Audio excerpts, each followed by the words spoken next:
Hey there, Sharon Horne-Ellstrom here with What's She Up To Now, day 859, talking about the transition I personally have gone through. This is my journey that I'm documenting from the offline corporate brick and mortar world, the real world of business, to the online world. And of course, the online world of business is real as well, but it's very different. And sometimes I feel like there's unreal aspects of it. But today I want to talk about one life hack. One thing I talked about in the Get Up and Go challenge, the 40-day challenge. Today is day 5, and I wanted to give people something actionable, something that we can all use right now. And we've actually been using it on a subconscious level, but I want us to do it on purpose. And that is that we all have processes and systems and ways of dealing with any kind of emotion, any kind of situation that comes up for us. But mostly we deal with them on a subconscious, unconscious level. I want to give people a tool and a way of doing that on purpose. And so the challenge today was to look at one of your positive emotions and figure out what does it take for you to feel that emotion. Because each and every one of us, we either have a trigger or a set of something that has to happen. Something has to happen in order for us to feel an emotion. And the thing is, it's so fast all the time. You know, somebody might look at us the wrong way. We might smell a smell. We might hear a sound or music or something. One of our senses can trigger our emotion, nostalgia or whatever. And that happens so quickly and so automatically that we don't really ever question it. At least I never questioned it until about, well, that one I questioned about 15 years ago. I was looking at frustration, and that's a negative emotion, of course, but I would get frustrated at like the drop of the hat. And I realized that the reason when I did this exercise of looking at what did it take for me to get frustrated, it didn't take squat for me to get frustrated. I had trained myself to feel frustrated whenever I was in a situation that wasn't going the way I expected it to. Okay, how many people think that, do you think I was frustrated like all the freaking time?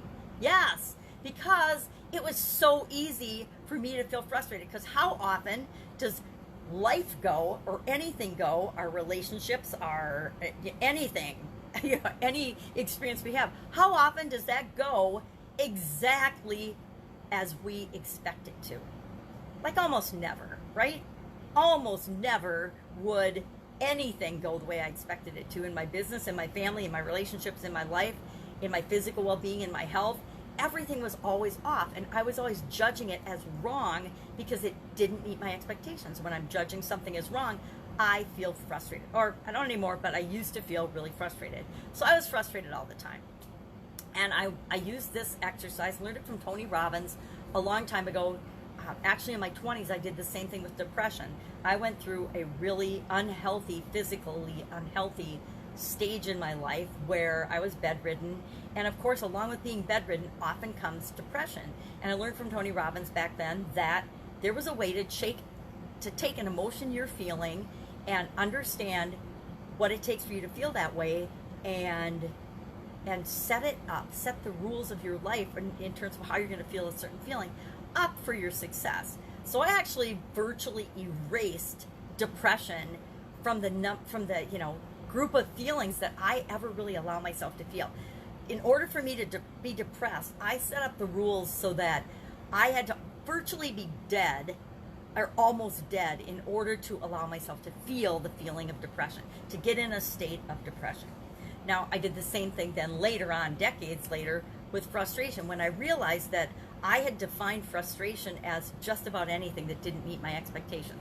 And like I said, almost nothing meets our expectations exactly. And if it didn't meet my expectations exactly, then I was frustrated. And I changed that now to, in order for me to be frustrated, there has to be something that I absolutely positively have no way on the planet of figuring out, or in some way, shape, or form changing or impacting. And if it's something like that, then I might be frustrated about it. So people might say, well, are you frustrated by the COVID-19 virus? And I'm like, no, that doesn't quite meet my expectations of frustration, because there's always something I can do about it, right? I can always change the way I'm looking at it, the way I'm focusing, what I'm doing, the way I'm responding. And as long as I can change my response to things, then I don't get frustrated anymore. So it's just a really powerful kind of life hack that has had such a profound impact on me, I wanted to share it with people in the Get Up and Go Challenge. And of course, if you're listening to me now, then I've shared it with you. It's really not as hard to do, and if you want more information on how to do it, just hit me up in the comments below, and we could talk through or walk through how to do that, because it is such a powerful thing. And once you figure it out and you do it, you can, whenever you notice an emotion that I use it on my negative emotions. I probably should beef up my life and use it on positive emotions, but I never have. Actually, that's the challenge today, is to do it on a positive emotion, so I'm going to try it on a positive emotion today.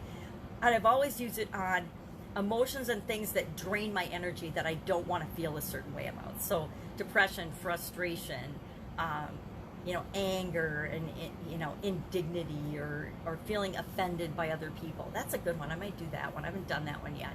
But it already takes a whole lot for me to be offended by other people. I have over my corporate years developed, being a woman in, almost always I was like one of the only women, if not the only women, in the work environments I worked in.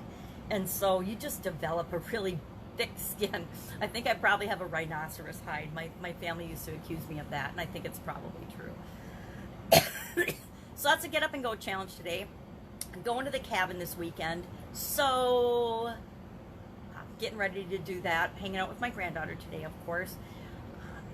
Fun challenge today was day 150. I kind of like those milestone days on longer challenges. It's a 365-day challenge.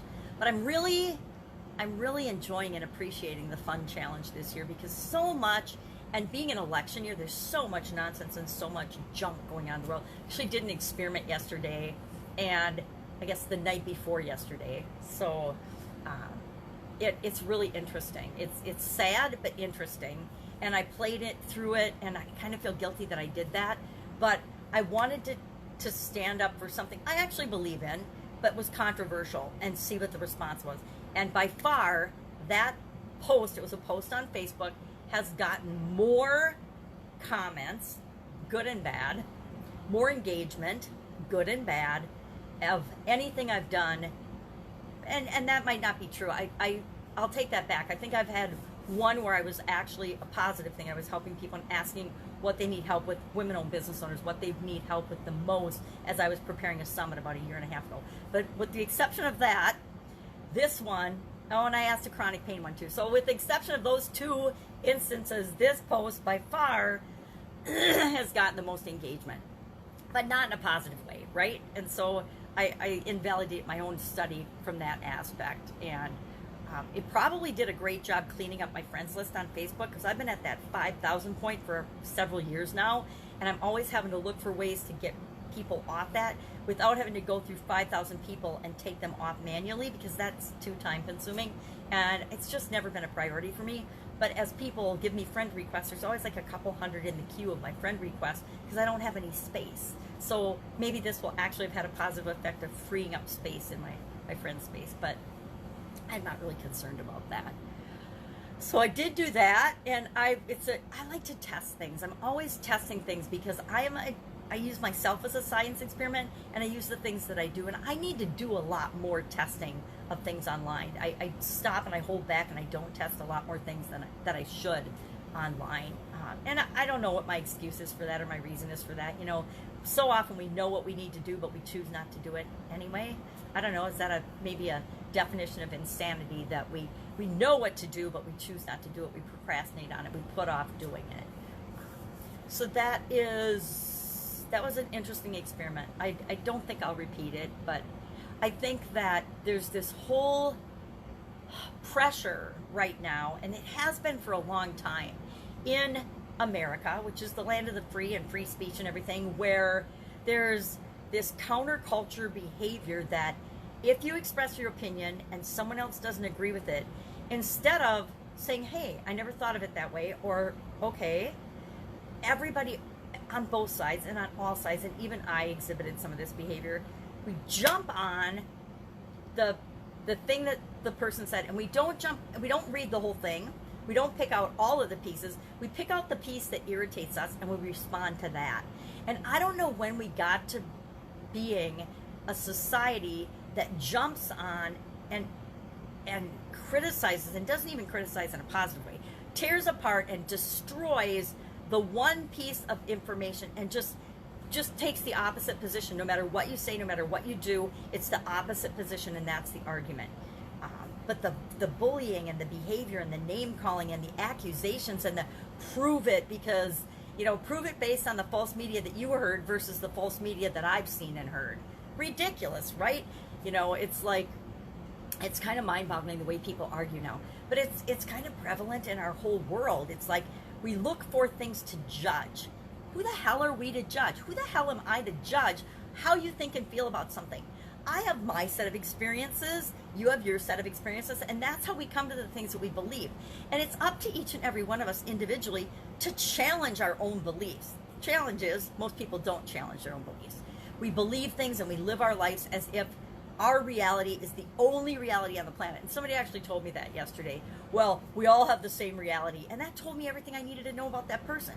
For them to believe that everybody's reality is the same and that a fact is a fact is so ludicrous that I couldn't even continue the conversation with that person because we're on two different wavelengths, right? We're totally communicating on different levels. And that does not make for a great conversation.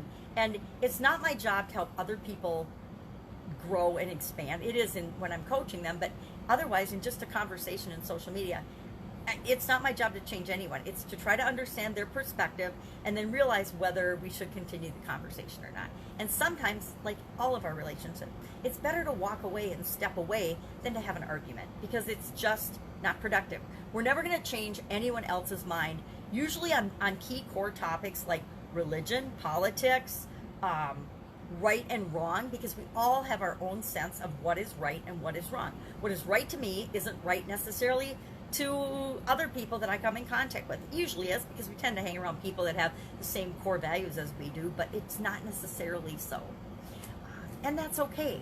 We don't have to accept everything that everybody else believes. We only have to accept the things that are right for us. And we do that based on our heads, our hearts, and our souls, right? By analyzing and filtering things through all of that. So it was an interesting experiment. I don't know. I think that we all have to realize that we all get to express our own opinion. And because we express an opinion doesn't mean we're opening ourselves up for abuse, ridicule, bullying, threats, name calling. And I actually had people argue and say that hey, if you post something on social media, then everybody else in the world can post their offensive comments and threats and whatever else they want. And I'm going to say right now, right here, that I'm going to take a stand for that behavior and say no. Because, number one, it makes an ass out of you. Because people see who you are based on how you respond, what you say, and how you behave on social media. Social media is a mirror. It isn't a mirror of somebody on me. It's not a reflection on me. It's a reflection on them. When somebody says something inappropriate or name calls or bullies or acts in a negative way, that says everything about them. It doesn't say, I disagree with you, here's my opinion. It says, I'm attacking you because that's how I feel about myself inside. And if you look at the comments with that in mind, you start feeling sorry for people that behave that way because it's, number one, so inappropriate. Number two, it shows the world exactly who they are. And as hard as it is for us to admit, especially with people we love and care about, people show us all the time exactly who they are. It's up to us to see it. And why I say that is because I've got a lot of experience with that. I have a lot of experience believing people think like I do, and then when it's in my face and they do something to show me that they're not who they say they are or who they are on paper, then I see it. But I have these filters and these rose-colored glasses and blinders on about people being good and true and honest and having high integrity and having the same core values as that I do. And guess what? They don't, right? Most of the world does not think and feel and believe exactly like we do, as it should be. We don't want to be in a world of all the same people. That would be so boring and so not fun and so lacking in diversity and amazing possibilities that who would want to be a part of that? I guess some people, but not me. All right, that's it. That's all I've got today. I've got a gazillion things to do today if I'm going to go out of town this weekend. And I also get to hang out with my amazing granddaughter, so I'm going to enjoy that thoroughly and have some fun with her today. Go out. If I can help you in any way, let me know in the comments below. Otherwise, have an amazing day and an amazing weekend. And you know I'll be here popping in tomorrow to just talk about what I'm working on. But That's it. That's all I've got today. I wish you an absolutely amazing day filled with love and kindness and hope and possibility and fun.